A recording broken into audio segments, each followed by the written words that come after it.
The Crying Game, Part 4. The production of tears, and the emotion associated with such production, has always been a source of fascination for me. I have shared with you my experiences and observations concerning pain, upset, pride, and joy. The final part of this quartet concerns another occasion when the tears began to flow. Just in the same way that I first witnessed and felt the power that I obtained from causing someone to shed tears of joy when I was at university, it was at this ancient seat of learning that I found another way of causing those tears to fall. A later girlfriend who arose after Trish fell by the wayside, and her name was Anita, a vivacious young lady with long blonde hair, bright in outlook and intelligence, and with an excellent sense of humour. We had a rip-roaring time together for some 7 months or so, and then came the summer. We both returned to the places where we lived, about 150 miles apart, so not a huge journey, even on this small island. Anita had taken a job, and the hours varied from week to week, so that I did not hear from her as often as I would want. This, of course, naturally concerned me, and coincided with an interest in a close friend who I had known from sixth form, called Lucy, who was also at university, and had also returned to our hometown for the summer.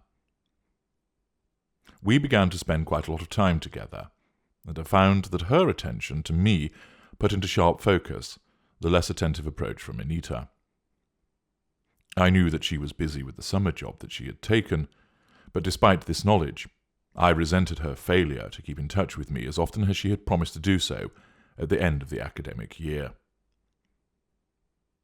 When she did telephone, I was monosyllabic with my answers, and when I decided I did want to talk, I began to tell her all about the things that Lucy and I were doing together. The walks through the countryside, the book that we planned to write together, the discussions about our forthcoming careers, going swimming, going boating, and so on. I knew that Anita was trying to hide any concerns about this sudden and seemingly intense friendship which had sprung up with Lucy, but she could not mask the disappointment which showed in her voice when I launched into a lengthy monologue about my day with Lucy. I found the sensation of power which arose when I talked about Lucy, and when Anita tried to sound interested, but the nervousness in her voice betrayed her, and showed that she felt threatened and was worried by this burgeoning friendship that I had. Good. So she should be nervous. She ought to have been more attentive, and been a good and loyal girlfriend. Nothing physical had happened between Lucy and me, but that was just a question of time. In fact, I was actually pleased that nothing had happened in that regard, because I could maintain that my relationship with Lucy was indeed one of friendship, and it thus provided me with a moral high ground to cast aspersions and denigrate Anita if she tried to suggest that there was anything untoward occurring. This situation continued, and each time we spoke, I could tell Anita was concerned and was maintaining a brave front. In one telephone conversation, she commented, "I know you spend a lot of time with Lucy, HG, but that doesn't bother me at all." I noted that there was something new when she said this. There was a defiance. Although I did not know it at the time, this was challenge fuel, and I did not take kindly to the threat that she was posing to my control over her. I noticed that the usual powerful sensations that I felt during this telephone conversation were reduced. I decided that I would not take any calls from Anita after that. I would refuse to emerge from my room as my father shouted up to me that Anita had called and was wanting to talk to me. I would then hear him making excuses on my behalf that I was asleep or I had gone out and he hadn't realized. As this purposeful silent treatment extended, Anita was still telephoning on a daily basis, and my father began to engage in conversations with her. I stood on the landing above, listening to him in the hallway below, trying to reassure her and ease her concerns. I recall standing there, hands on the banister, feeling the sensation of power washing over me as I listened to the words from my father, and I thought of her anxious and worried, repeatedly calling and discussing this ongoing situation with my father. I know that he liked Anita. He had met her in previous holidays. My father liked most people, and saw the best in people. People liked him as well, which often irritated my mother in the extreme. But this is not her tale. Not this time. My father would argue Anita's case for her, outlining to me that it was not very fair to not speak to her, and that she was clearly worried that she had upset me in some way, but she didn't know why. Of course, my father relaying this to me only served to power me further. I thanked father for his concerns and his attempt to broker a peace, but this was between Anita and me. He pushed it no further with me. He knew better than to do so by now, but he continued to entertain Anita's morning, afternoon, or evening call, dependent upon her shifts, in order to keep giving her hope that I would snap out of it or come to my senses, as he repeatedly putted. We reached the 3rd week of me not speaking to her. I was enjoying myself. I was gaining daily attention from Lucy, who called on me every day in order to ensure that we did something together. I had no need to try to impress her any longer. She was hooked.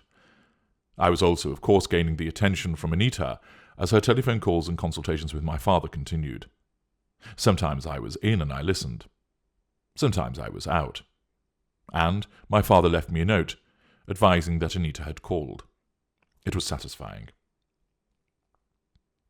Into this 3rd week, on a warm summer's evening, when I had returned from a day out in the countryside with Lucy, there came the chime of the old doorbell being activated.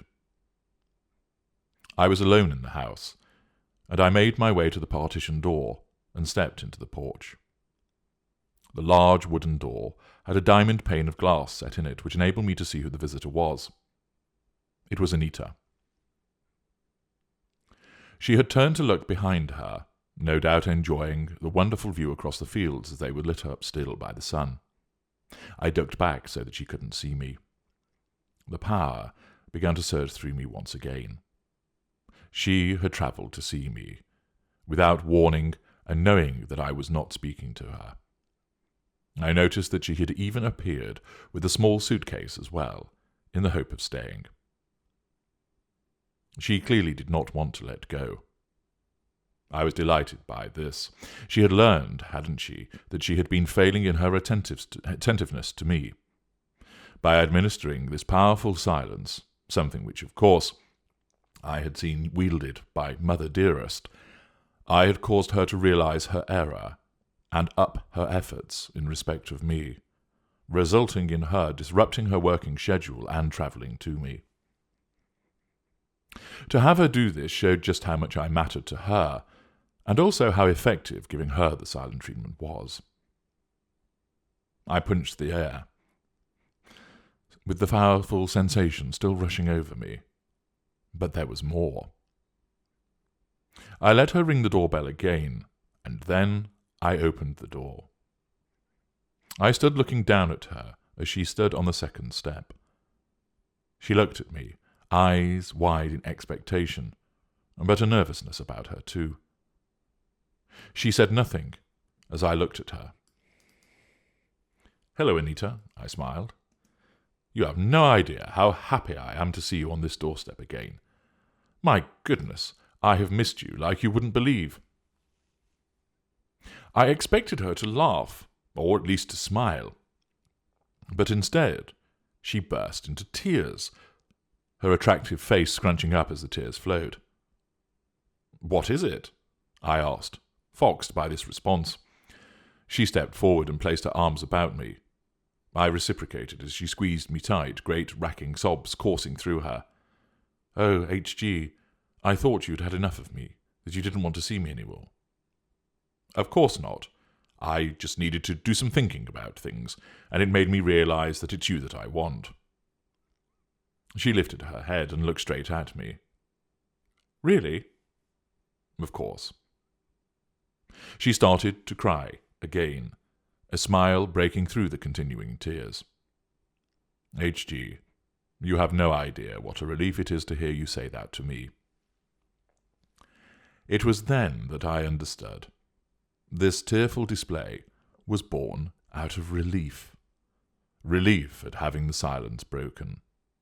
Relief at being held in my arms again. Relief that our relationship remained intact. The sensation was electrifying, and I learned just how powerful the effect of seeing tears of relief was. I revelled in knowing that by my grace and decision I could grant her access to me once again, and her relief poured from her, invigorating and edifying me. That moment, like so many other moments of realization, has stayed with me, and I have used the power to cause those tears of relief to flow, and the consequent fuel that arises, to good effect, on many occasions since. I'm HG Tudor. Thank you for listening.